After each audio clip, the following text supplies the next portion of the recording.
హైదరాబాద్ రాజేంద్ర నగర్ లో 4 ఏళ్ల బాలుడు కలీముద్దీన్ కిడ్నాప్ కేసును ఛేదించారు పోలీసులు.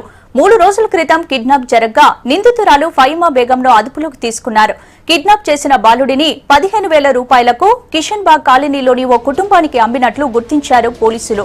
సీసీ కెమెరా ఫుటేజ్ ఆధారంగా దర్యాప్తు చేసిన పోలీసులు నిందితురాలిని గుర్తించారు.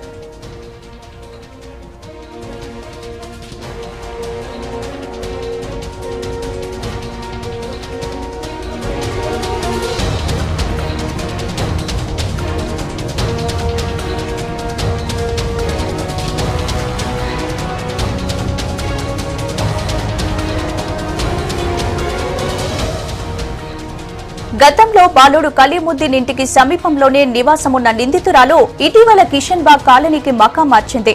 అక్కడ ఉంటున్న ఓ బంధువుకు 4 అమ్మాయిలే కావడంతో అబ్బాయి కావాలని ఫైమా బేగంకు చెప్పారు. దీంతో డబ్బుల కోసం బాలుని కిడ్నాప్ చేసి వారికి అప్పగించింది.